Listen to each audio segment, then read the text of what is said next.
Hi, everyone, and welcome. This is Karen Newman. This is a Saturday Human Colony Hucolo webinar. It is Saturday, the 18th of September, 2021. We have today our very special guest, Jim Charles. Hi, Jim. How are you doing? Hello.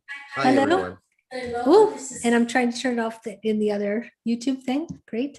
So we have a nice full room today with lots and lots of people. I'll introduce them in just a minute. Angie, do you have some announcements to start with? Hi, good morning, everyone. Yes, we have the next online class scheduled, White Magic Level 3.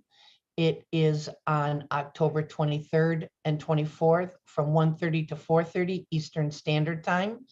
The cost is $175. You do have to have the prerequisite of 1 and 2 in order to participate in 3. And lots of good stuff coming. I'm very excited about it. What kind of good stuff?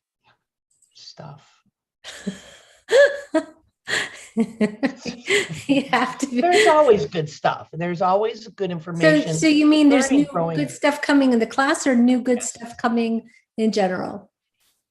I'd say both on that one, but yes, in the class, information coming out for that. So yeah, moving people forward. Awesome. Okay, perfect. All right. Okay, perfect. Sorry for that. I had to switch accounts on there. Okay, so in the room today, we have Jim, Angie, Barbara, Carol, Christine, Daniel, David, Elga, Ian, iPhone, that's got to be Luba, Laue, Michelle, Celeste, Sean, Sheer, Stephanie, Summer, and myself, Karen. Hi. So we'll start with some prayers and then we will get going. How's that? Do you have anything to add, Jim? Anything you want to share? No, I'm good. Okay. All right. I did forget to mention how to register for the class. See? Because I'm like, oh, wait a minute. I did forget something.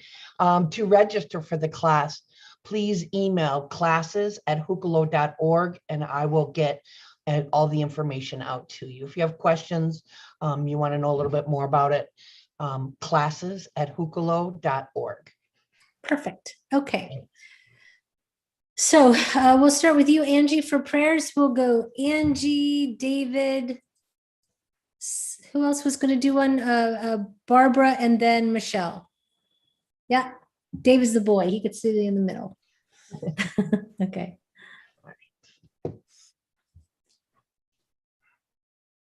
Atu atiana chika atu kwatati. Ya shasha ana aika atu tu u. Miahiatu ko ananecha. Haha moati ka ana aiche. Hona ayaka a. Horati am niachika a yataku u. Minya haha yataka a. Shaano an miataki. Oratanasa. Thank you. Let the truth permeate your world completely. Let it surround you. Let it be part of you. Infiltrate all parts of your life so that you know what is the right thing to do, how to sense and be diligent about the right and wrong. Let those around you know that you are willing to help. Let those around you know that you are a loving and compassionate person. You must be the example these days. Words sometimes fail, but actions tell a better and greater story. Let that happen in your world. Okay, perfect. David. Okay.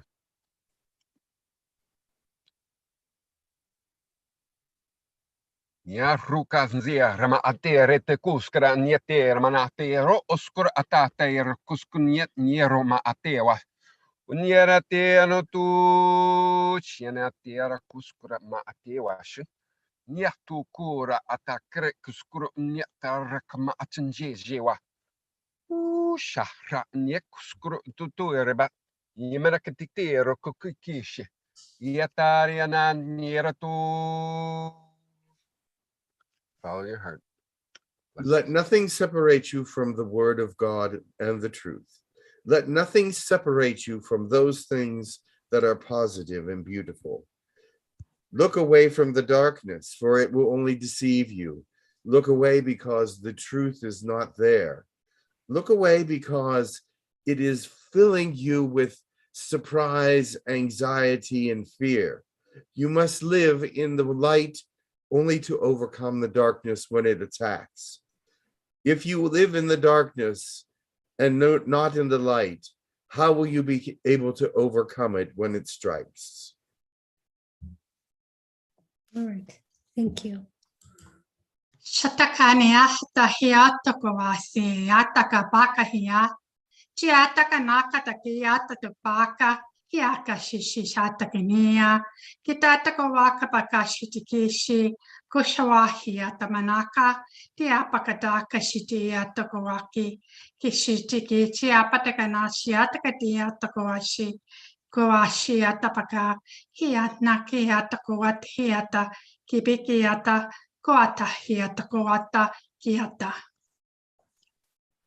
Many of you live in a shell. This shell must be broken because nothing can get in and nothing can get out. You must be able to present yourself to the world and let God through so that he can feed you with his knowledge and understanding, wisdom, power, and beauty and love. If you are continuously in the shell, you feel nothing and you will not show anything to anyone else. You must be the example now, and this is the truth of the world. Be the truth of the world. Great. Michelle. Dia kuanya ha hia. Dio guanya hia gua. Dio honya kaha.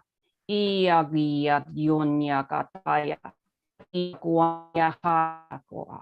Ia honya haya kodoi diata. Ia honya kahaya honya. Ia. Namaste. Namaste. God is a great light and a great love and has great compassion and mercy. You must be just like him. It is not good for you to show anger that is not necessary. It is not good for you to show unkindness when it's not needed. It is for you to be there for those around you that need you. It is there for you to reach out your hand or give, even when it may be harder to give, because God will reward you for all that you have done and all that you will do. Thank you. Okay. So we have a list of requests from both this room and from the YouTube chat. So let me get to that really quick. Okay, we have Buddha, George Washington, Elijah, Octora, the Arcturian, a Pleiadian, the plant species that came earlier last month, a Zeta Reticuli, Merlin. From the YouTube, we have a request for a blue avian. From Daniel, we have Enlil, Enlil, E-I-L-I, sorry, E-N-L-I-L, an Anunnaki, and then for Mother Mary. Very well, quite a good list. All right, Yeah. let's see here. Let's see where we go. All right, We'll see you on the other side. very well. I'll talk to you all later. Think really positive thoughts, be very loving, and let's see who comes through. Okay, great.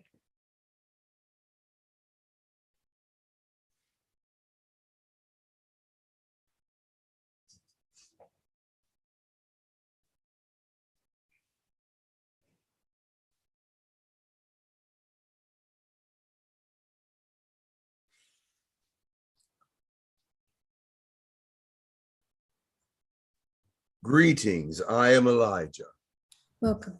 Just this week, I was speaking to Tosca and David, and they said to me something that made a profound impact on me. They said that words don't matter anymore in this world. People only hear what they want to hear. People only speak what they believe is the truth, and do not listen to the words of others except for when it's being deceptive. That is a very big truth you must understand. I would like my words to be heard in the most positive light possible, in the most truthful way possible, in the most enlightening way possible, to bring you goodness, kindness, and compassion with love, beauty. But what also they said was this: actions are speaking much louder these days. So you must give action. You cannot just say what you want to do. You must not just say what you think is the truth, but you must live it. You must bring it forth. You must know what you are doing. If you are confused at all about anything in the light, confused in any way about truth, confused in any way about God or the service to him, then you must do that first before you can be a lighthouse to the world. The world needs examples. The world needs you to be with them. Just speaking to them is not enough. Sometimes you must go to them. Sometimes you must heal them, touch them, speak compassionately about what it is that they are going through, offer them solace or peace or comfort. Sometimes you may not know the answer to their problem. Sometimes you may not know the answer to all the things that are bothering them, but at least you can be there for them as they're going through it. Some people do not have a support system. Some people do not have a support system, and they feel totally and completely alone. If you are one of those people, then you must understand there are others around you that feel the same way. This is a world that is separating people one from another. Families torn apart by different thought processes. Families torn apart by deception and deceit. Families torn apart by something simple that should never have brought them any terrifying news. It is that this day and age, they want you to be alone. They want you to stay alone. They do not want you to be with anyone else. Why? Because in this way, it is easier to manipulate you from the darkest sides. It is easier to manipulate you and let you follow society. It is easier for you to fall into the water and be taken by the current. You must stand up. If you are alone, you must be that light. You must reach out in every way possible to be the light, to be the help, to be the comfort, to be the concern, to be what God wants you to be. He does not want you to be just sitting there feeling no comfort, feeling that you have no support, feeling that you're lonely. There are many of you that are lonely. There are many of you that are wanting to reach out, but feel less than. You want to do things, but you're tired. You want to be something, but you are not sure what. Get a hold of yourself. Get a hold of the truth within you. What is it that you believe? Do an inventory of how you feel. Do an inventory of your truth. If your truth is about loneliness, anger, defeat, then that is not the right place to be. If your truth is about love, concern, and compassion, truth, and reaching out for help, or reaching out to help others, then that is what you must do. It is not an easy world to live in right now. It is not an easy place to be in sometimes, in many places. There are weather problems. There are fire problems. There are drought problems. There's war. There's earthquakes. There's volcanoes. There are many things stopping you from doing many things. Let them be something to reach out into. If there's a hurricane, reach out to someone for help that you know that's been damaged, or their place has been destroyed, or someone's been hurt. If there's fires, reach out to someone who's lost their homes. Reach out to someone who needs help in that area, or drought, or famine. And look at the border. There's so many wanting out of other countries because of the pain and agony that they are suffering, that they're willing to do anything to get out of there. Reach out your hand. Reach out your heart. If you can't be there, if you can't go there, send your prayers, send your guidance to them by the way of God. Send some help some way, maybe financially, if you know what to do. Each and every one of you has a way to help. There's none of you that says, oh, there's no way I can help in any way. None of you are in that position. Look at yourself. You live as kings and queens compared to some of these people. You live as royalty to some that have no homes, to some that are hungry and cannot feed themselves. You are royalty to some that feel that they are cannot buy clothes or cannot move forward. You have something to give. Time, abilities, efforts, whatever it is, money, food, clothing. All of you have something to give, something that you're not using that you can give to someone else, something that doesn't mean anything to you anymore, and you can just let it go, but someone else may need.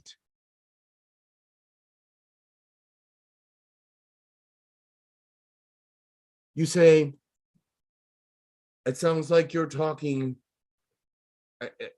in a different day and age.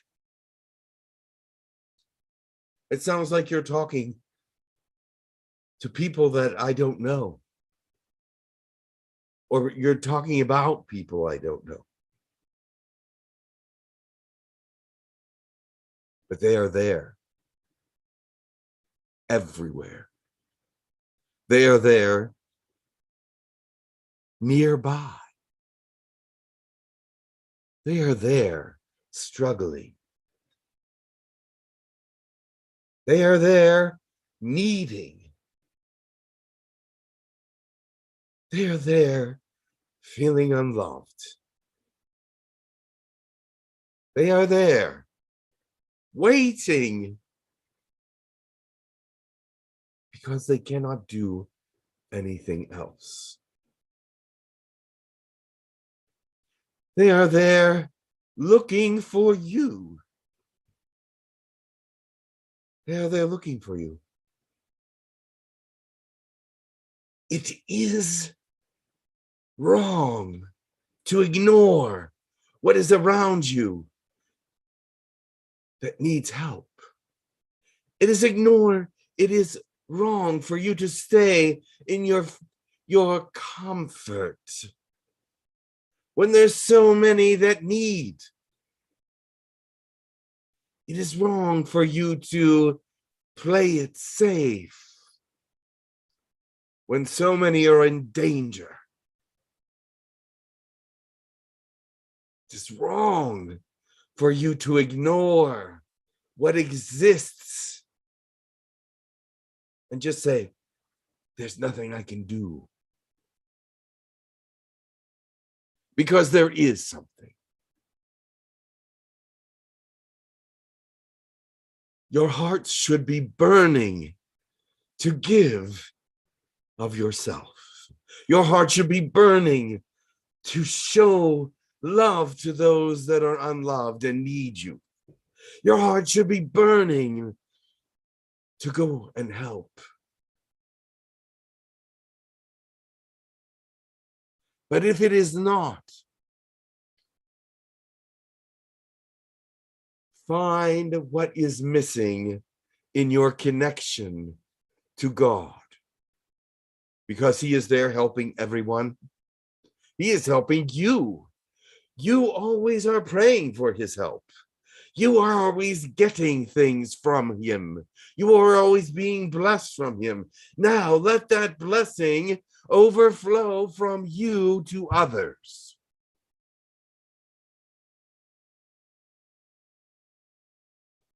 Let that blessing overflow from you to others. Don't just sit there and say, I can't do anything. This is a time of action for this world. Too many are suffering. Too many are deceived. And some of you are even deceived. You look for the wrong things in the wrong places, and you think you're helping people by sharing negative information. That's not helping. Stop it. Share the positivity. Share what is of God. Share what is of love and understanding. Do not share what some person says that is igniting a fire of rage and hatred, igniting a fire of concern and fear, igniting a fire of confusion to others. Yes, a lot of the information is so confusing, no one knows what to believe about it. And you're sharing it and making them even more confused. Stop it.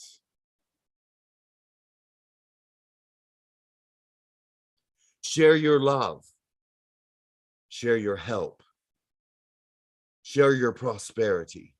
Share your willingness to go there. Share what it is that you need to do for others. We are all too self-absorbed. We are all too much in one place with just, oh, well, I'm sad and lonely and I don't have much, but I love God. If you loved God, it would explode from you. The love of God is not something that you keep hidden.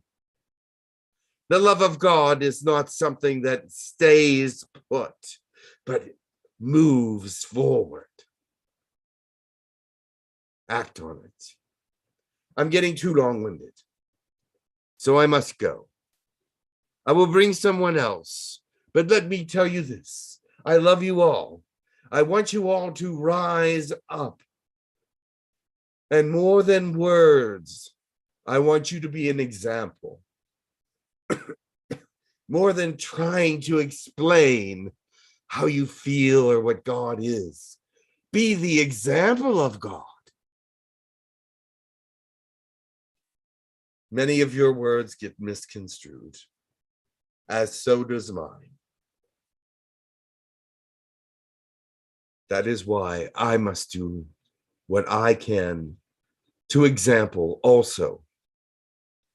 I will be doing things you have no idea, but I am reaching out into the world.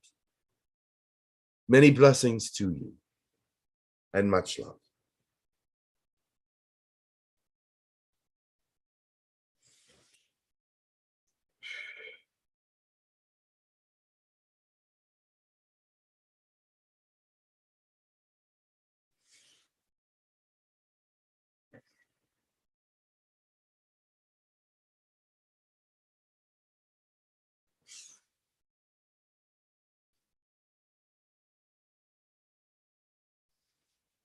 Did someone call Enlil?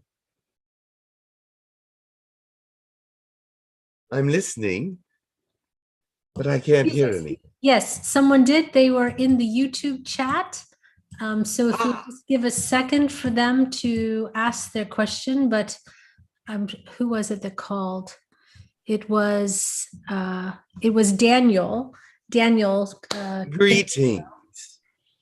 Is there a question that you wanted to ask? There will be in just one moment. If you can maybe tell to people about who I am? Yes. They all. Yes. I'm an Anunnaki, and I've been around for quite a long time. I have been to your world many times, but I am remembered for my visits during the Sumerian period and before, when there was a lot of DNA work going on. We were experimenting with DNA. We were experimenting with many different kinds of things, but we were also bringing what we felt was a great truth to your planet and great understanding. And well before the Sumerian period, we did DNA work that helped people become a little more intelligent, a little bit prettier. We liked to have people look like someone that we would look like. I don't know. Is that vanity, or is it just something that we just wanted to make people look better? I'm not sure. Okay. But yes. Are you ready? Yes, there's a question from a couple questions in the chat for you. The first one is from Daniel, who did request you, Daniel Canedo. He says, was the Anunnaki's first experience actually the Lemurians? Our first experience was back in those times, yes. We were experiencing the Lemurians, and before then. The Lemurians actually were friendly with us, and we were friendly with them. They were higher dimensional, and they were not really too much into the DNA work that we were doing, but they were interested in our attitudes toward it and how we were working to make things better on the planet. So yes, we did have quite a good relationship with them, although they weren't not involved in DNA manipulation at all. You were not involved in DNA manipulation? They were not. They were not. Okay. Okay. Daniel wants to know, can you explain how you look? Well, I have different forms that I can take, but I look like a human. I'm tall. I'm taller than most humans, and at some point, we liked to have wings. We want to have the wing look because it seemed to be a respectable look. They wanted us to be sort of angelic in our outlooks, and we were very kind to the people that were around us. And so we appeared different ways in different eras. But in the one era that we have been pictured in, we have wings. We're very tall, probably 7 foot tall or 8 foot tall compared to the people that were around us. We really didn't care about the measuring how tall we were, but we were much taller than they were. We looked human. for the most part, we were very, very nice looking. Do your wings retract? Yes, So can you lay on your back or not? of course. Okay. We can do it. We have different ways of being. We are not just human looking, but we can look other ways as well. So when we lay down, we can actually look different so that we can sleep. Hmm. But we did not do much sleep. We didn't need it, not much. I see. Okay. Gaia's baby has several questions that are related to you. Yes. He said he saw a negative channeling about you all. Are you negative? And he was referring to Anu, Marduk, Inky, and you. And he says Oh, that well, he wants you to be a good person, and he feels he has a connection. You've been a big part of his waking up. So he would really like to know what you're about. well, I got a bad reputation for I did have a bad temper, and I did want to clean up some of the mess that we made DNA wise. I don't consider myself a bad person. I don't consider myself evil in any way, but there was some evil people and evil things that came from the experiments that we did. Does that make sense to you? So, so what we did, or what I did, is I destroyed those experiments. I destroyed that evil. And it was, well, it was not all good. I did make a couple mistakes about doing that, because some people that were destroyed were not evil. And so I regret that. But the people that I was trying to destroy were evil. Okay. So going back, you would have maybe not done that in the past? You would have not destroyed them, or? I would have gone about it a very different way. Instead of causing the flood that wiped them out, which was pretty dramatic, but I was very angry with what they were doing and how they were treating humans. And so there was a whole area of beings, and I did not save the good ones. I just flooded the whole place. I see. Okay. All right. Daniel's asking, do you have blue skin? I can have blue skin if I want. Yes. But when I was on your planet, we made it a lot lighter. It was very light blue. I see. And so what you're implying about this flood, is that the genesis of the Bible? Is that about you? The flood is recorded in all scriptures around the world. Okay, thank you. I think that answered everything. And lastly, Gaia's baby wanted to know, were you in his reality as well? His or her? I'm sorry, I don't know if Gaia baby is a boy or girl. Yes, I have been in this person's reality. Okay. They know me. Yes, they seem to. They have a lot of questions. Okay, perfect. Yes, they know me. Yes, great. All right.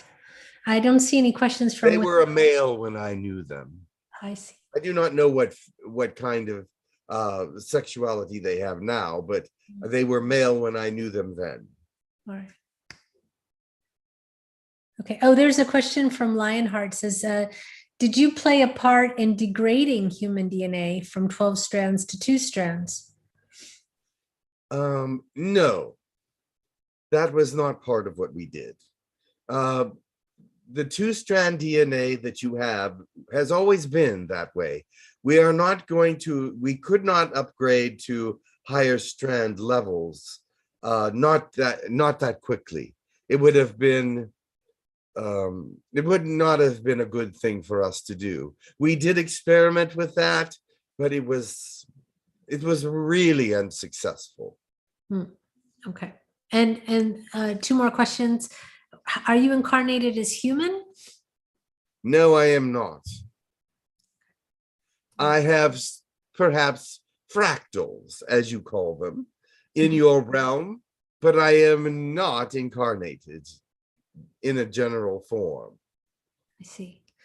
All right. There's a question from Summer. Go ahead, Summer.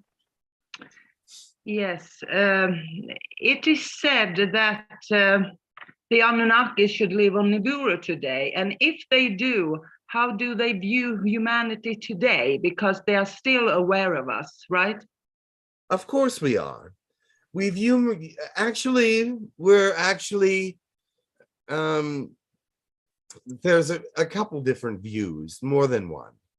There are those that are amazing humans, that we really are proud that we have advanced the human specimen.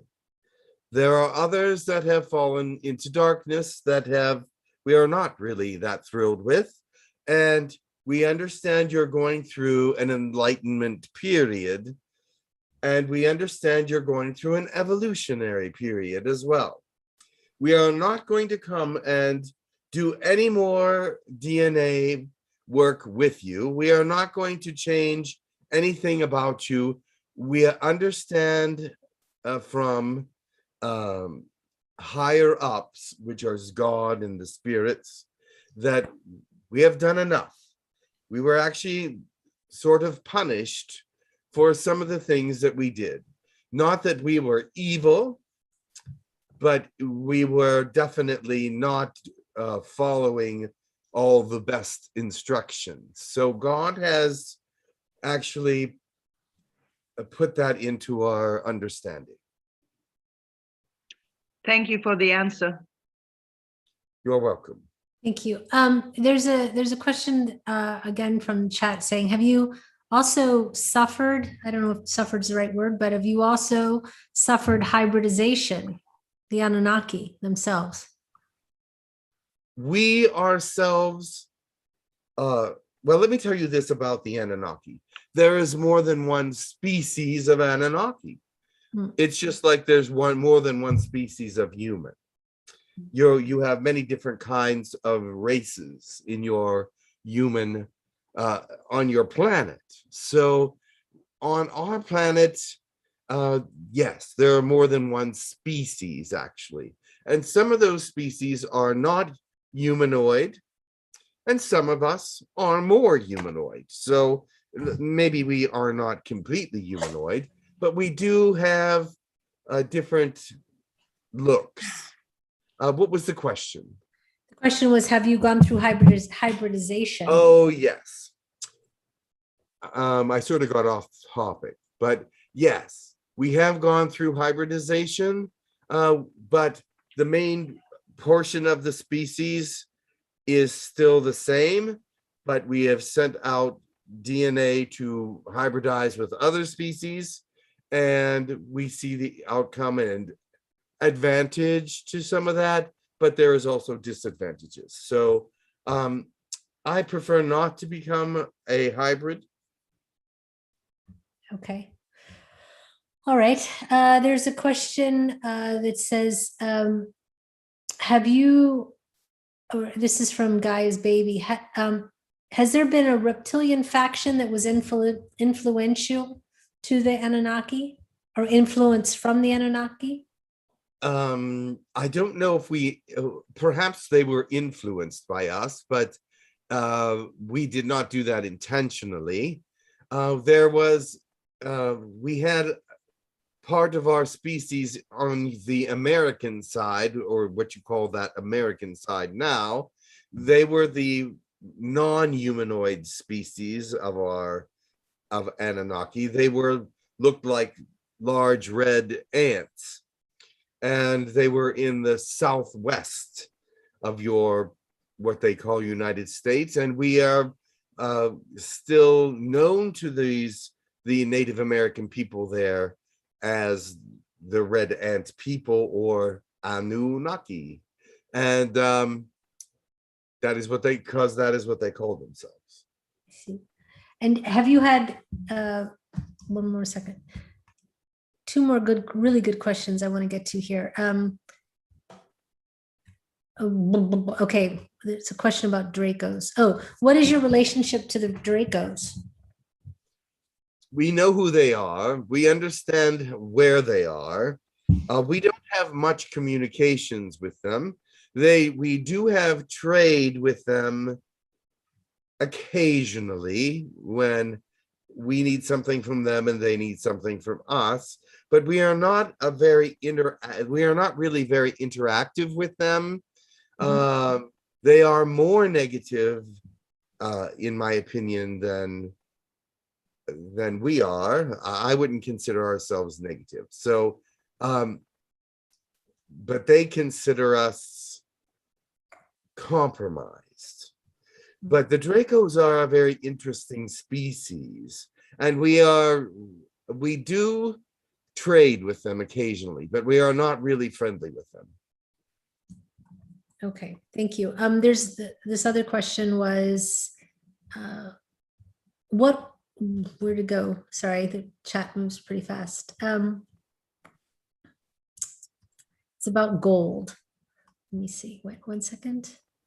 Yes, we did mining of gold on your planet. Yes, they wanted to know why. What were you using it for? What were you using the gold for? We mined gold originally, and we created a species to help us mine that gold. And it was more of it was more Neanderthal, Cro-Magnon species, but we gave it a little bit more intelligence so we could communicate with it, and that we could make it work for us as slaves to get the gold out of the ground. I'm sure you heard those stories, but we didn't feel good about them being slaves. So after a while, that's why the DNA was improved on many of these different creatures. But the reason why we mine gold from you is because gold is valuable throughout the universe. Gold is something that has many properties. Gold is in your body. It's around the heart. It's in. If you were to go to look for it, it's in microscopic amounts. It's in the brain. It's around the heart. It's in the gut. Anywhere that you can find neurons, you will find some gold. So it is something that keeps things going. And also it is heat reflective. It is valuable in many, many, many different ways. I won't go into all those ways because you haven't even discovered all the ways that gold are valuable. But it is something that can be used in so many ways, and you have not even discovered all of them yet. But it is heat resistant, and it also is a conductor. It also is a good shielding. It has many purposes, but as a trade, it is one of the most valuable things to trade in the universe because everybody wants it. What is it? Does it have anything to do with repairing solar storm damage? Maybe it can. It can do a lot of things. Are you being evasive on purpose? Yes. Okay, thank you. All right, there's a question from Bridget. Bridget. Yes. Hello. Thank you. I am wondering. Hi. I'm wondering if you could tell me where the evil comes from. Where the evil comes from? Yes. It comes from the hearts of mankind and the hearts of beings that have turned themselves over to dishonesty and hatefulness and things of that nature. That's where it comes from. It was not actually created from God to be, there was not anything created to be hateful. But as his creation became more and more intelligent, it thought of things that did not exist in the negative realms. It's surprising, but anything that you can think of exists in some realm somewhere, or even in this one. There is nothing in God's imagination that does not exist. And now that he has seen what man's imagination can do, he fights against the evil constantly. So it's a human thing? It is not just human, but it is all species have turned in some way to it because they can. They have free will. And with that free will, they have determined that they can cheat and steal and lie and kill. Now, there have been some that have come from the heavenly realms that have disobeyed God and have left that area. And those have actually demonstrated some of these qualities as well. But they say they are good and not evil. So the mess we are in right now is not caused by entities from Orion, but rather from humanity itself? No, they are caused by some Orions. They are caused by some other entities as well. Andromedans. There are those from Andromeda that are causing problems with your world, causing Orions that are causing problems from at your world, and even there's a small place in Sirius where there are negative beings, and all over the universe that has negative beings that have advanced. But I will not speak of them. You know, it is a big question that keeps me busy for years already. In my perception, there is only God, and God is all embracing. And I cannot think of evil as being a counterpart. There is only God in my perception. But I understand what you're saying. Yes. But I'm a bit confused because there's now, well, I'm talking to so many people, and they have the notion that there is the absolute evil as opposing to God, and that's something that doesn't fit in my heart. It just doesn't. No, don't be confused. Believe what you believe, that God is there and that he is in control of all things, because you will find that in the end, God is controlling all things and will obliterate anything that would be completely considered evil. So all evil will eventually be obliterated in this universe. It is part of your universal prophecies. Thank you. Okay, thank you. Go ahead. No one be confused about good and evil. It's not something that you should dwell on. You should dwell on positivity and move forward in that direction and not look at the negativity so hard. It is not worth looking at. Does it matter, in your opinion, whether I take the jab or not? That you do what? We don't talk about that on this. We're no longer talking about that on this. We're not allowed to talk about that. Okay. You can talk about it offline. Thank you. Yes, it is not permitted. But that's all right. I understand. All right. Thank you. I'll send you a message, Bridget, and explain what I meant by that. Mm-hmm. Okay. There's a question from going back to the flood. The question is, how did you do it? How did you perform it? How is it possible? It was not that difficult. We have pretty powerful ways, and on your planet they were even more powerful. So with your density, we were able to create a great flood. Yes, and it was just part of what we could do. We have great technology. You have no idea. It's much farther advanced than you can possibly imagine. And that gets us into trouble sometimes. Mm. Some people think that technology in the future is evil. And that's why they have, some people have left their worlds to find planets that have none. Mm.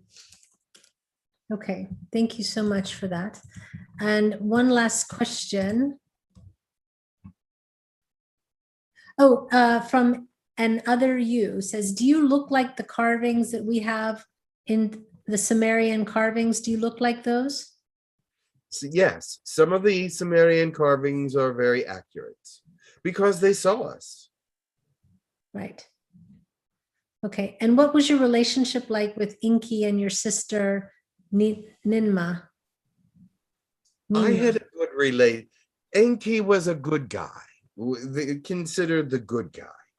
And he saved many of the good humans from the flood. And my relationship with my sister was, actually, she was also a scientist, so we worked together rather closely. Enki was not so much interested in the scientific, but more the spiritual aspects of things. And he was more humanitarian, if you want to call it that. So we were more involved in the science.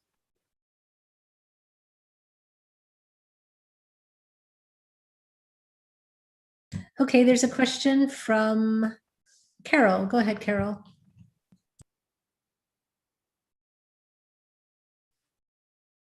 Hello, Carol. You're not talking. I hear nothing. I don't know if she's still here. Okay. What- Can oh, you, I'm sorry, can you hear me now? Yes. Okay, I'm sorry. I've been told that I have a little bit of Anunnaki in me and a little bit of Orion, although primarily my energy is Pleiadian and I speak a Pleiadian dialect. Can you see the Anunnaki in me? You are from many generations of, and many thousands of incarnations. So yes, there is some Anunnaki in you, and you are from many realms. So yes, I see that in you. In what form does it take? Any particular it's not talents? one of your, Anunnaki is not one of your prominent features. It appears probably in your thoughts about science, your thoughts about astronomy and things of that nature could be those thoughts that are influenced by Anunnaki. Okay, thank you. You're welcome. Thank you. Okay, there's a question from David. Hello there. Greetings. So, because you're talking about Sumeria and Anunnaki, I've heard some stuff that I have connections with that, and I'm interested in anything that you might have to share with me.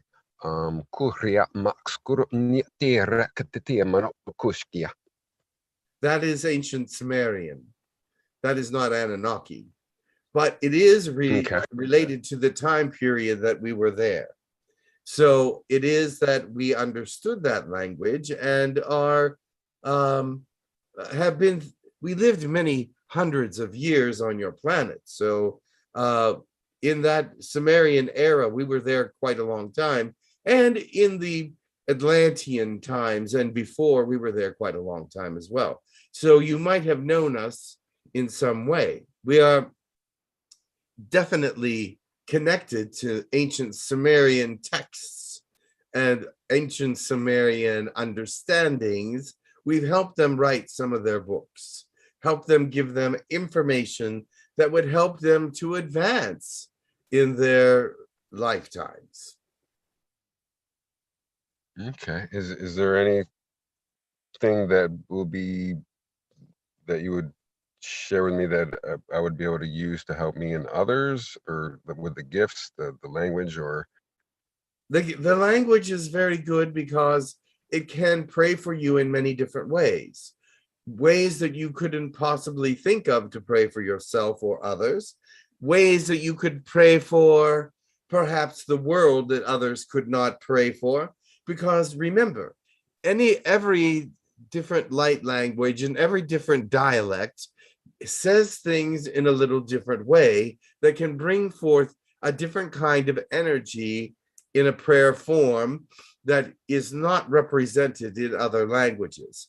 So as you have ancient Sumerian as part of your dialect, you can speak to certain problems in your world in a different way or in a better way than maybe someone else that is only speaking perhaps Orion or only speaking Syrian.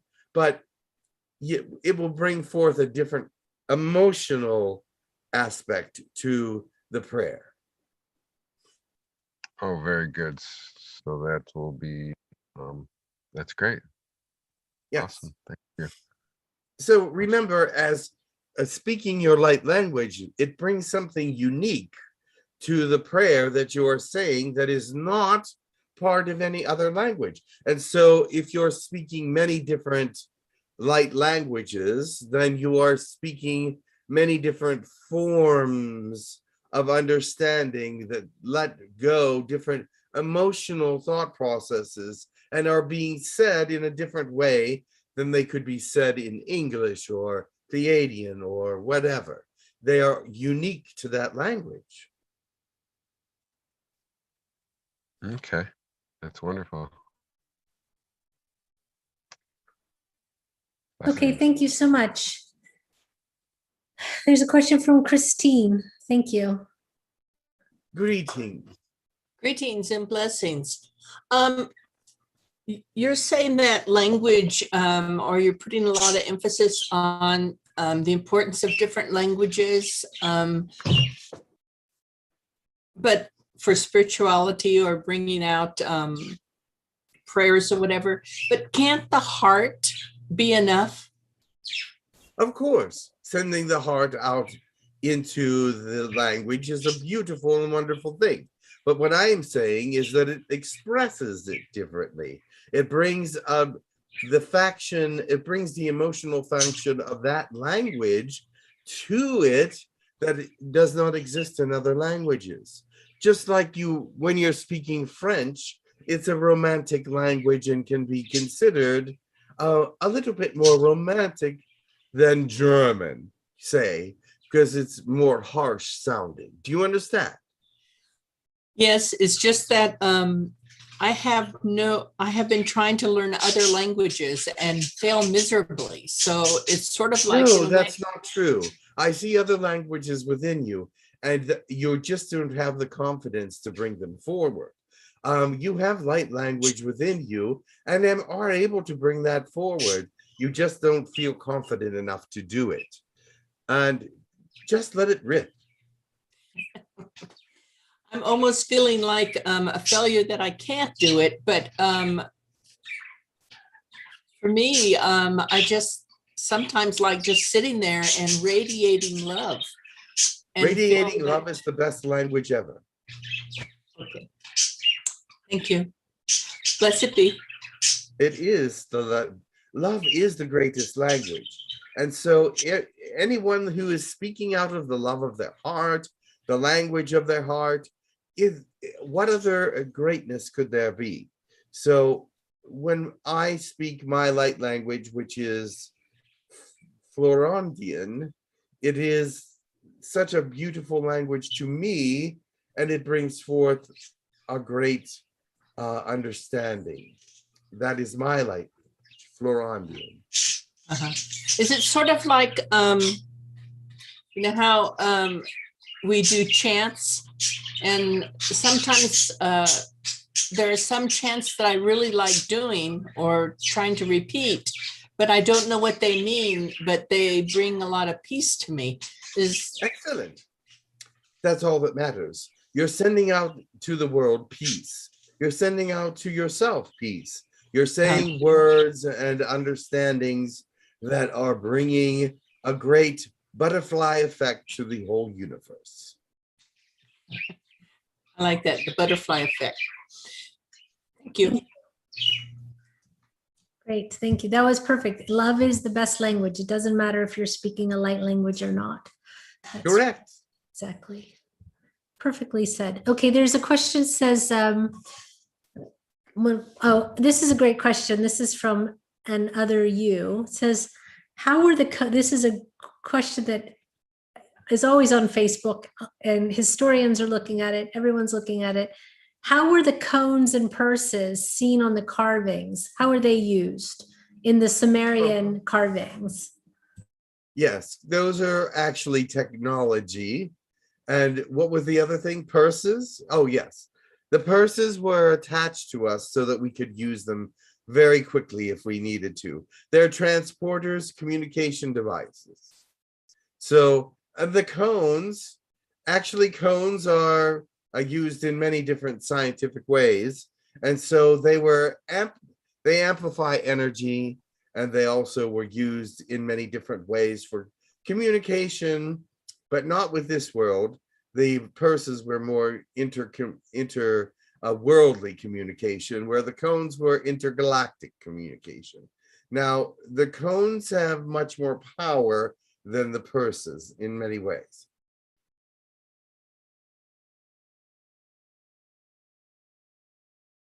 Did you want more of an explanation?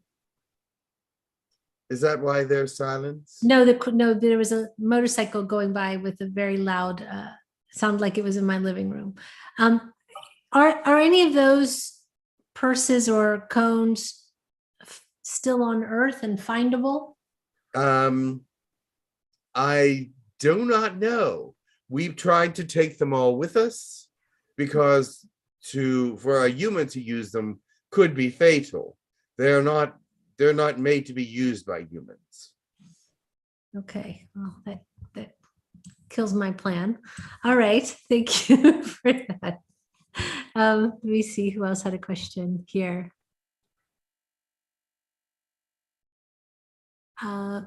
Is it? I think that. Yeah, I think that's all the questions that we have. All right. Well, it's time for me to run, so I will go.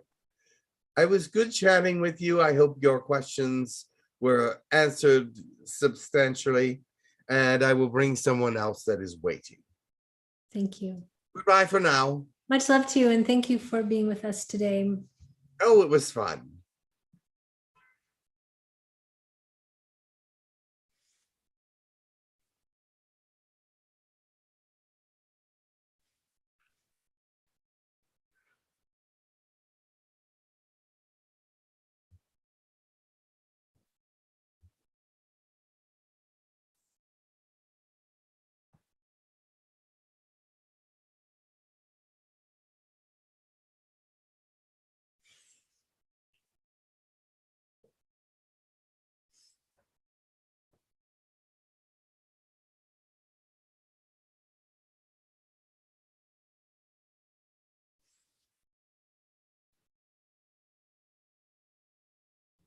So many wanting to come in, but they allowed me to come. And who are you? Greetings. I am George Washington. George Washington, very nice. Welcome. Yeah. We have a very excited Ian that just popped up on his camera. Would like to speak to you. Welcome. Very nice to have you here. Yes, I'm actually in real life. I had a slight English accent, but not so much. Okay, perfect. Thank you. Mr. Washington, thank you very much for joining. I'm glad you answered the call. I had a couple of questions for you. Very well. First, I've read biographies about your life, of what's available, and there were accounts in some of these books that during your darkest days at Valley Forge, when you were in despair and felt like giving up, that you had an angelic encounter. Is that true? And can you elaborate what that encounter was like? Well, yes, I did have an angelic encounter. I was writing in my diary when it happened. and something appeared in front of me. It was a bright sort of light. And I sort of ignored it at first because I thought that I was hallucinating because I had needed sleep and I wasn't getting much rest. And so I'm thinking, this is just a figment of my imagination. But it turns out that this light started to speak to me and was telling me that don't despair. You will get everything that you need, that you are following God's will, that you are doing what is necessary to move forward and bring the country forward. That is basically a paraphrase because I've been out of that realm for a long time. And with that encounter, from the accounts that I have read, they referred to you as son of the Republic. Yes, that is true. And when they said son of the Republic, look to your west, and the angel would apparently blow a trumpet 3 times, and a vision was laid out in front of you. And supposedly it was a vision of the future, centuries in the future. Is that are those accounts accurate? Does that similar to what you experienced? Well, I experienced some noise that sounded like trumpets. They told me to look to the west, yes. And I did do so, and I saw something that was unlike anything I'd seen before, which was what I would consider a vision. I almost didn't write it down. I almost didn't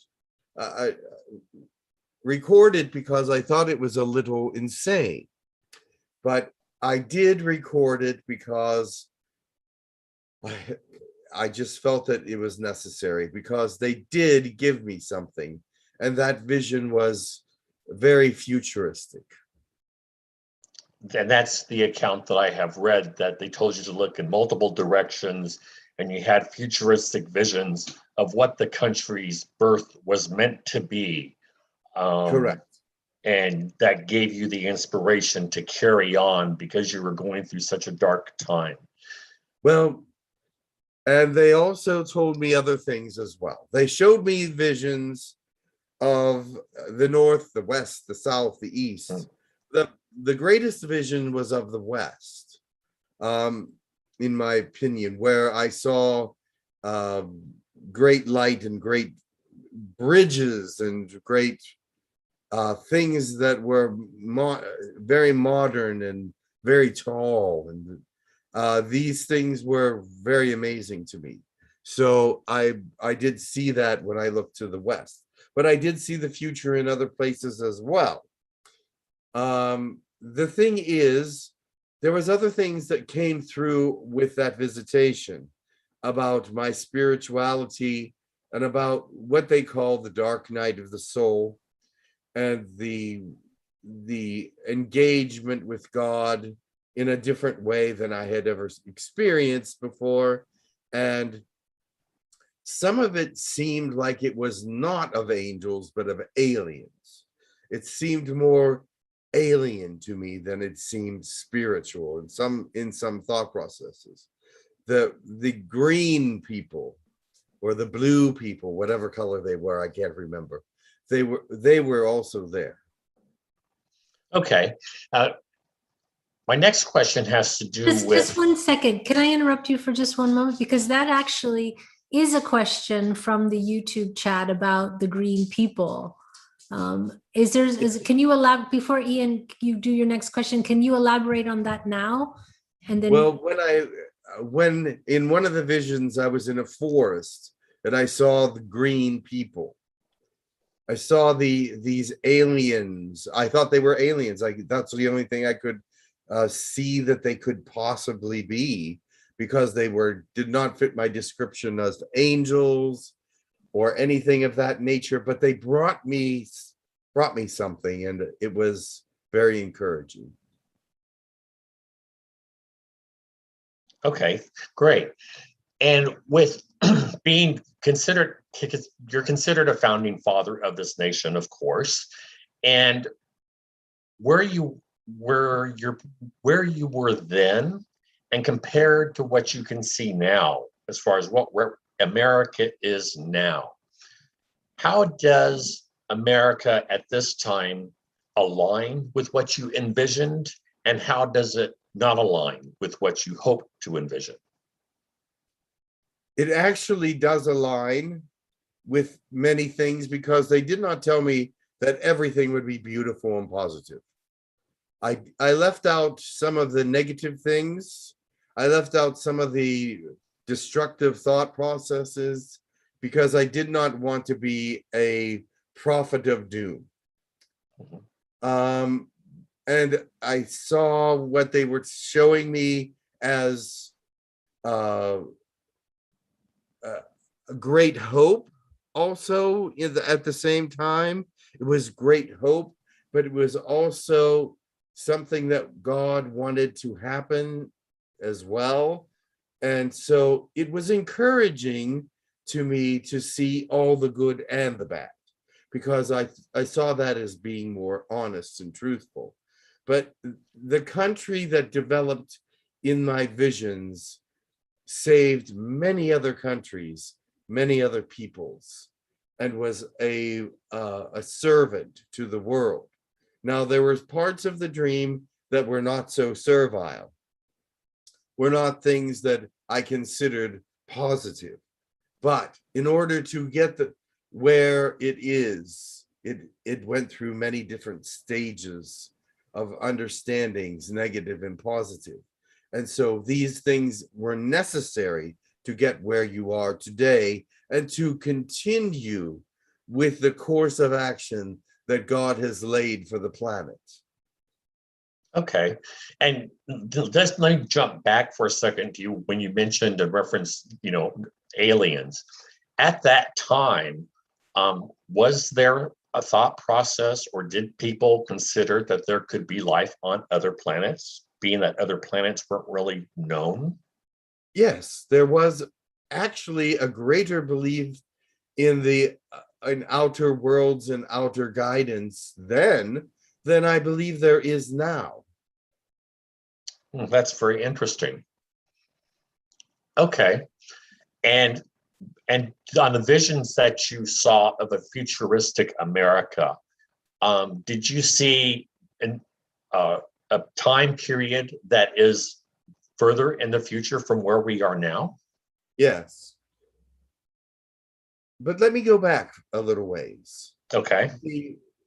The belief systems at that time, I was part of a group of people that were more of a secretive club, like the Illuminati, but they were not called that. Do you know what they were called? No, not offhand, I don't. Freemasons. Yes. Freemasons, yes. The Freemasons understood many things from outer worlds. They believed in aliens, they believed in God, they believed in many things that are shown by the actions that they took and how they made their buildings, the actions that they took and how they created things from great ancient alien cultures. Okay, very interesting. I'll go ahead and let others ask their questions. Thank you very much in answering my questions. I appreciate you. You're welcome.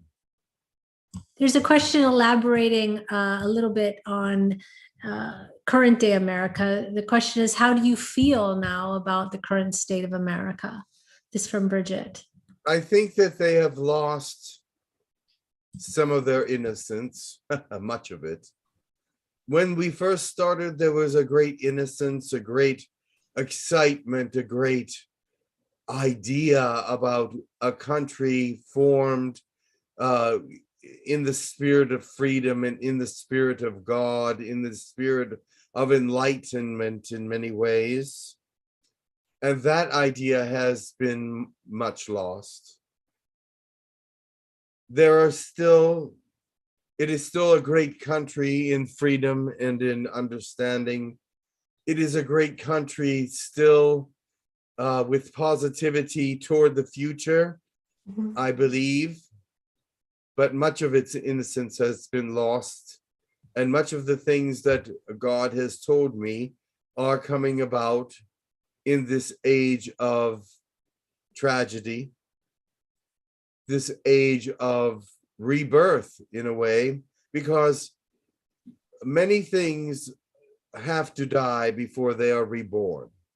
And that is vision was also shown to me, how things are dying. The truth is dying through all manipulation and all misunderstanding and all hatred and division. But there will be a rebirth eventually. And I see that as well in the future. Do not lose your hope about this country. It will be reborn. Great. There's a question actually that goes, there was two questions. They're also tied into this. The first one I'm going to ask is from another you. And the question is, do you think that we can do better interpreting the Constitution, or should we modernize it to be more inclusive? The Constitution was written a long time ago, and the language that was used within the Constitution has become obsolete in some ways. It does need to be reformed and revitalized. It needs to be understood in the way that it was meant originally to be understood, and that has been somewhat lost. People are trying to interpret it in ways that would be divisive. And it was never meant to be divisive. It was never meant for division or derision. It was always meant for positive inclusiveness for all peoples, especially the parts about gun use and gun carrying. In the past, when people were carrying guns, it was a much more innocent time. It was a much more innocent place. People used their guns for hunting and for food, for staving off the enemy, basically. But now it's used for being able to be used in a very negative outcome as well. They want to be able to use guns to protect themselves on the street. It was never meant to be used for street warfare. That is not part of the interpretation of the Constitution, to use guns against one another. But yet I see in this day and age that is what they are trying to do. They are trying to say guns are good for everyone to protect themselves. But some people don't know how to use guns, and for them to have guns is inappropriate.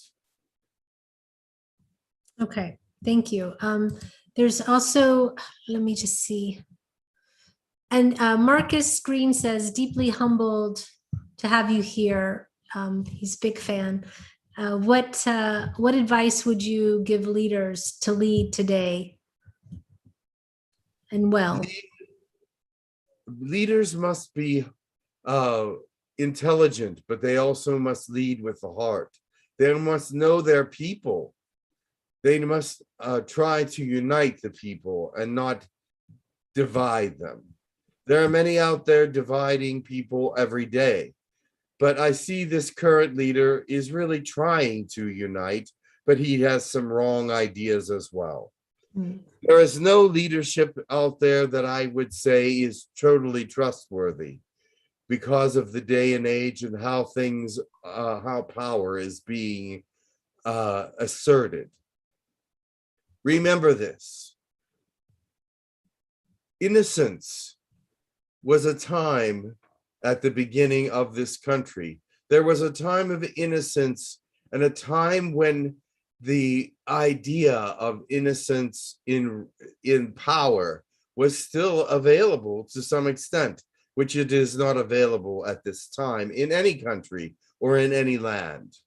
You must come back to an age of innocence, an age of understanding the people for who they are and what they need and how they work. There is no trust any longer in any governments, anywhere. And you need to revitalize that. The trust in the government is necessary for the government to exist in a positive framework. Also, in honesty. Many people out there are not honest about what they want the government to do for them. They want their own selfish needs met. They want their own selfish understandings met. They're going up against the government to have their own needs met in a way that is not positive. Is it not for all people, but for some people? Not for all the world, but for some of the world. Not for everyone, but for some. You must understand everyone is in this together, and they must find that togetherness. They must find that understanding for all people that comes together in one understanding. Republicans and Democrats alike. They must work together. They must understand each other and not find division. I see Republicans and Democrats as divided in very strange and unusual ways. But they must come together as brother and sister to work together for the nation. They cannot be divided and work together. It does not happen. They don't even want to work together. They are divided because they are wanting division. They want their own thought process. They want power, but they cannot have it in division. No matter who they are, their one side will not rise up against the other side and succeed. Thank you.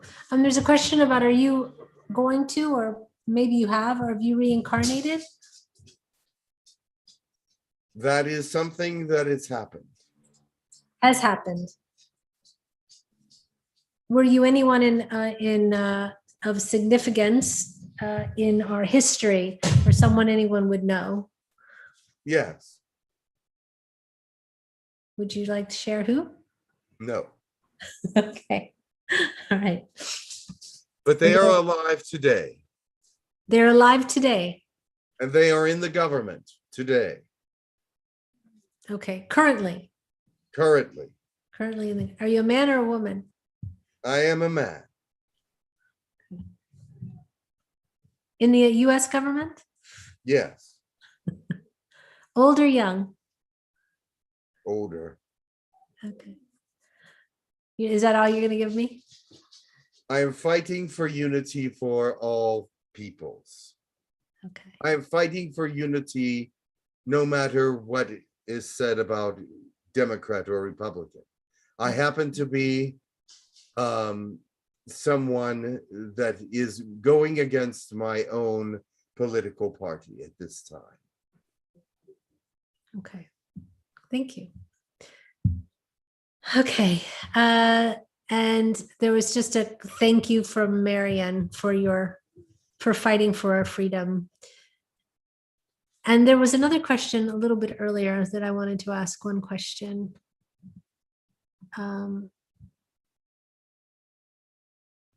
It was just something more about the green people. Do you know do you know now in retrospect who they were? They did not tell me who they were, but having gone to the Oversoul, having been a part of the universe many times, I do know who they were. When I go out there, I know who they are. When I come here, I do not. Because you're bringing only the memories of George Washington. Understood. Yeah. Okay, thank you so much. I think that's all the questions that we have. Oh, I'm sorry. iPhone had a question. Can you ask the question, iPhone? Yes, my dear Luba. Okay, hello, great. Mr. President. Hello. Hello. Thank you so much for all messages and teachings, very valuable teachings. Thank you so very much. And I have a kind of silly question, actually. We do have this Washington crossing in Pennsylvania and New Jersey, which we do in every December. And I am wondering about that famous picture. Well, Delaware River is frozen. Was it? That's my question. It was frozen. Oh, it And was. that picture was actually not possible in some ways. It was not that I was standing on the bow leading. Yes, the river was frozen. We had to break through the ice. It was not a fun journey, and I was not standing on the bow.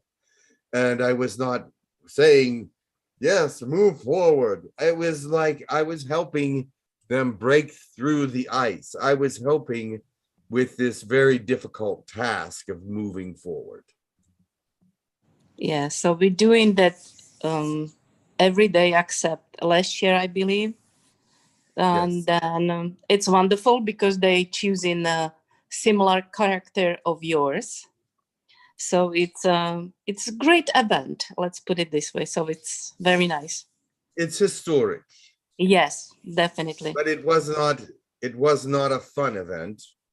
It was not something that I was raising my hand and pointing toward the shore. It was a very difficult event. How did you march to Trenton then? Because it was long march in the middle of December, cold, brutal winter. Yes. Yeah. But you know, because of what I saw in the visions, I knew it had to be done. I knew it had its purpose and was going to be a victorious march. So I had to do it. So no matter what the turmoil. Thank you for what you did for this country. Thank you so much. It's a privilege. Thank you. Thank you. And it was not easy. Many people say, you know, they didn't understand what I went through during that time, or my men went through. It was not an easy task, but it needed to be done. It had to be done. And with the visions that I saw and the advantage of the future, I had to do it. Thank you. And it's a privilege to have you here. Thank you. Thank you. Thank you. We went to, when I was in school, we went to we went to Mount Vernon as one of our field trips, and I still remember. So we were in your house. There's a question from Bridget. She wanted to know, what was your relationship with the American Indians, though there were many tribes? Is it true that our history books are forged on this and other things? I guess she's saying that they might not have been exactly true based on the relationship. Well, there was hostility from the Indians toward us because we were on their land. And if we were on your land and trying to claim it, you'd be hostile too.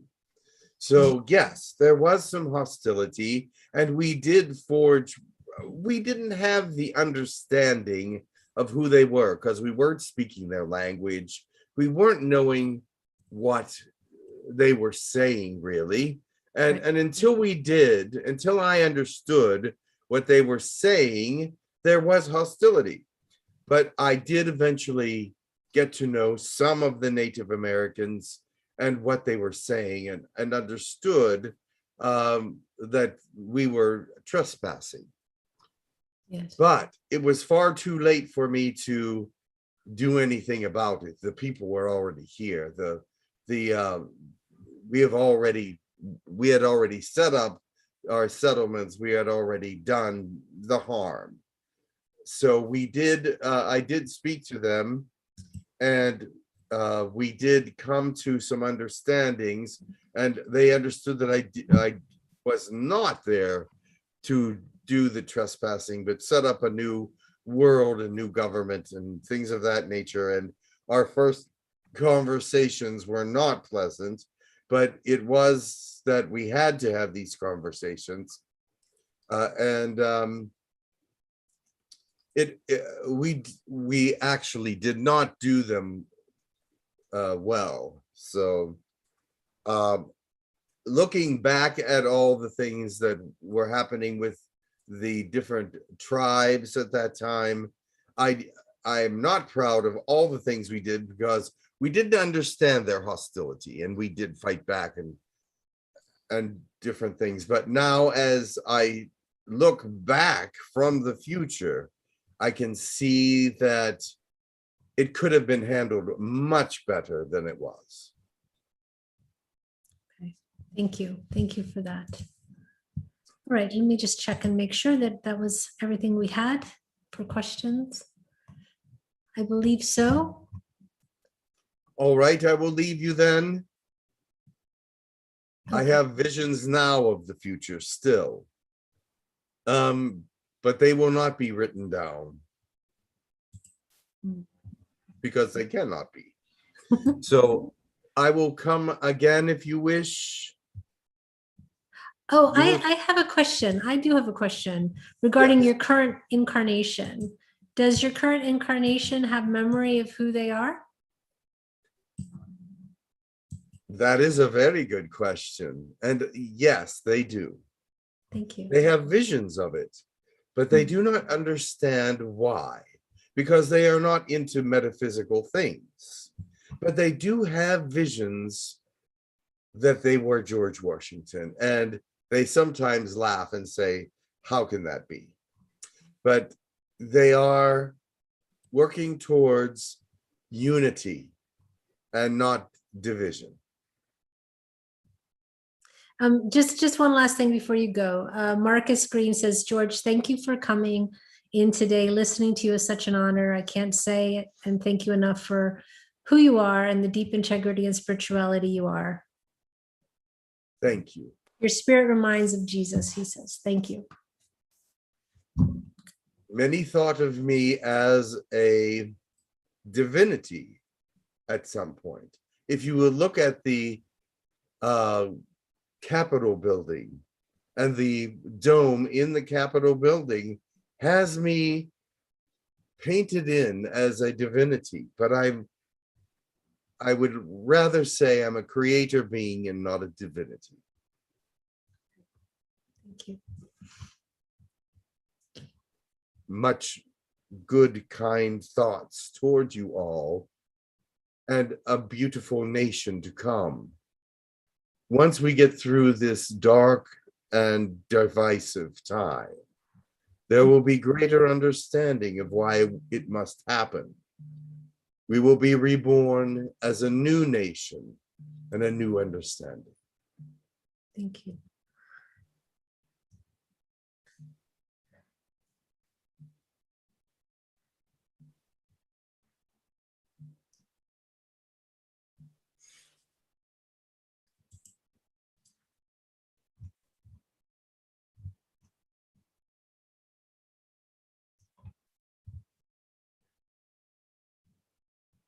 I am Octora.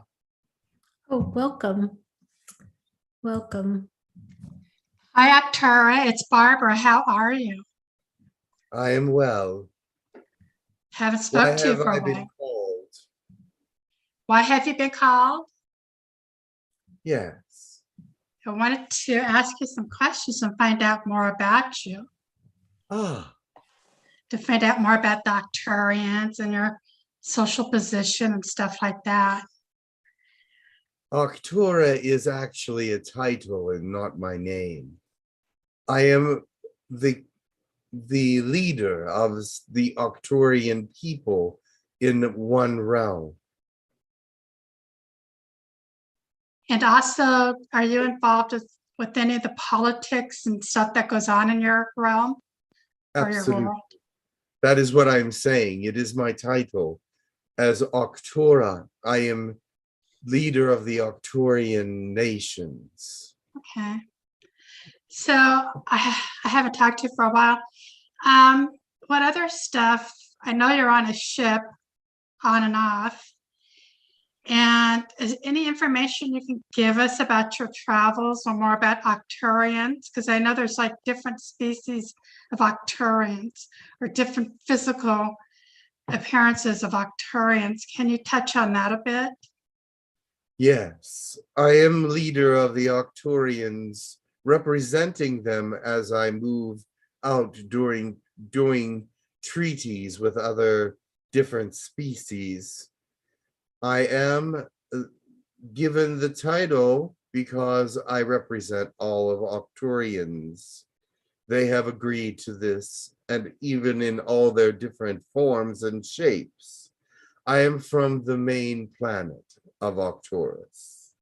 I am now traveling through space to meet with the Gilead people because they have reached out to us and want to be friends. So the Gilead people, I've heard information about them. Are they more positive or negative? I can't remember. They're very positive. They're making inroads to your world with romantic gestures to some of your people. Okay. So I want to know more about your family life, about your civilization. Because see, my idea when I think of Octurians, that they're not completely physical. Is this true? No, we are not completely physical. We are in a higher realm, the sixth dimension, and some of our people have moved into the higher sixth dimension, which is non-physical. I am in the higher sixth dimension, and I am not physical. Okay, would you, I'd like to open it up to other people if they have any questions for you. Is that okay? That is fine. Karen? Yes, thank you. There's a question from Jorna. He has a question and I'm gonna read it right now. It says, one moment. Well, this is about Anunnakis and Lemurians. I'll ask a different question. Have the Galactic Federation of Planets done 100 agreements with the Cabal in the Super Federation Space Station of Jupiter? I don't know if that's in your realm or not, but. There is someone here in the present realm that wants to speak to Jim. Through Jim or to Jim? To Jim. They are knocking at the door. Oh, should we bring Jim Charles back for a moment? Yes. Okay. One moment. We will hold. Sure.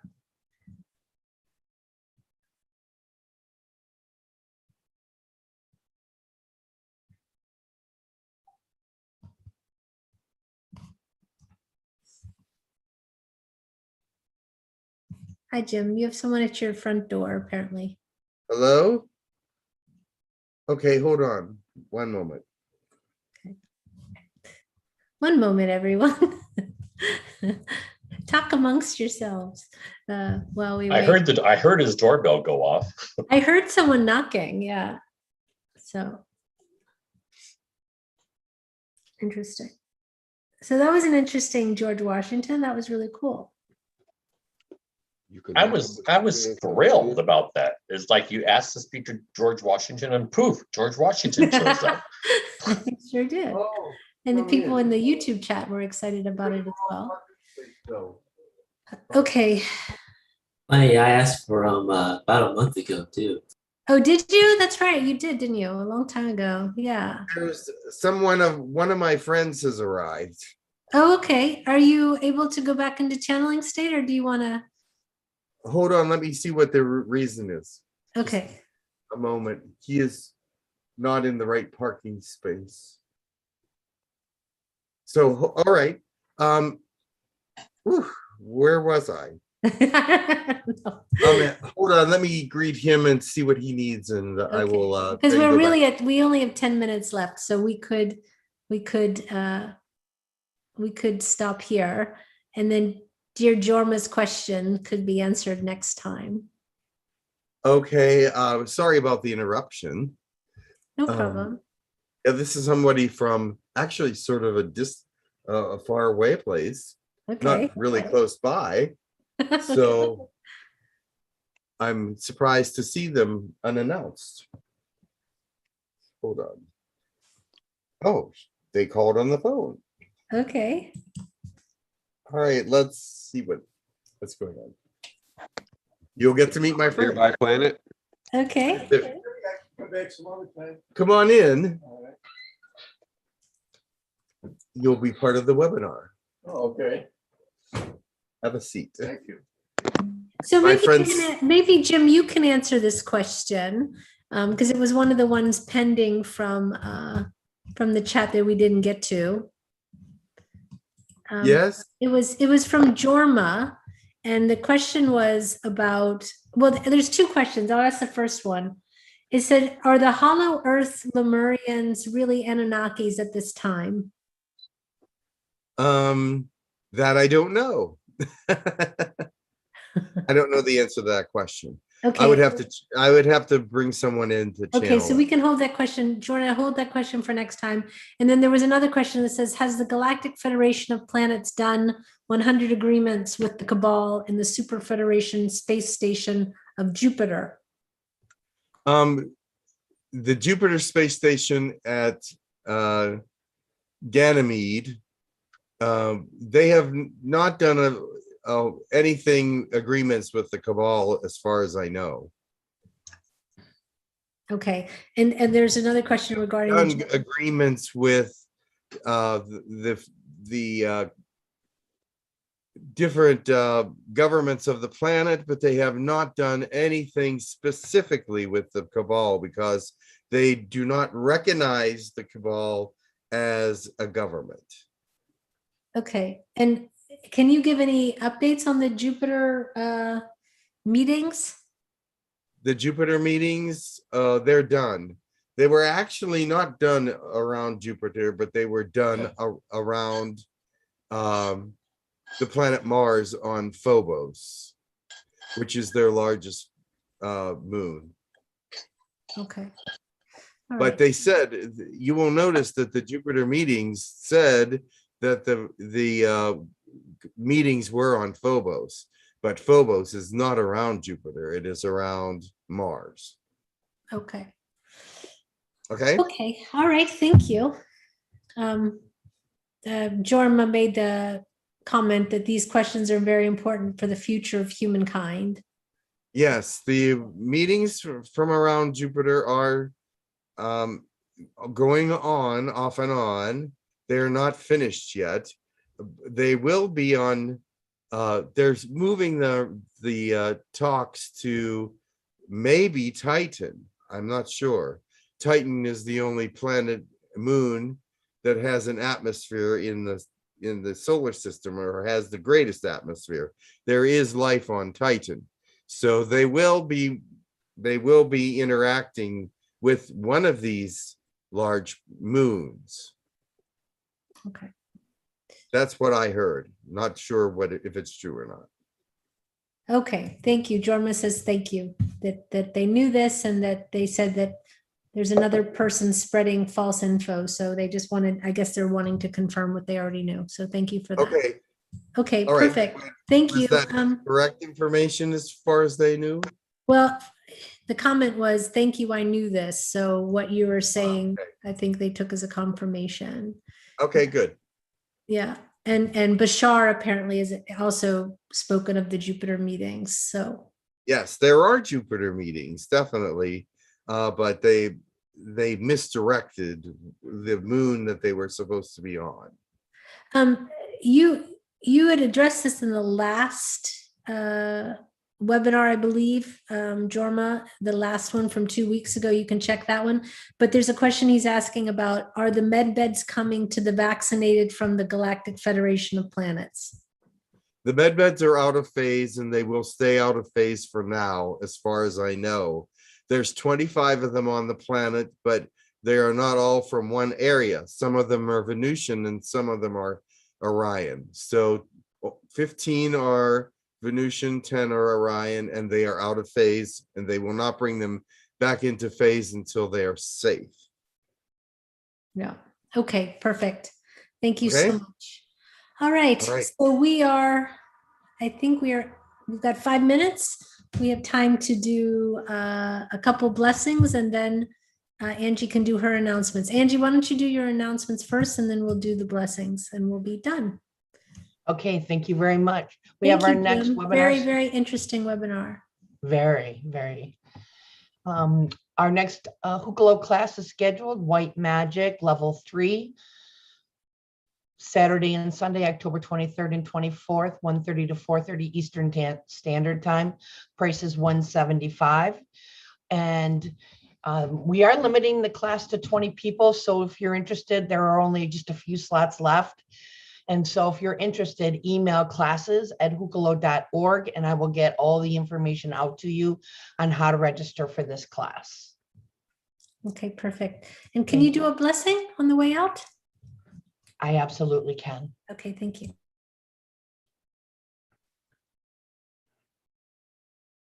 Atuania ta'aitia tukuura. Hasaania tia tukuania. Wa'aya nia tekia. Nahaya tatinia anokua. Naisia ta'ana itake. Wahania miate. Alanduku arasana.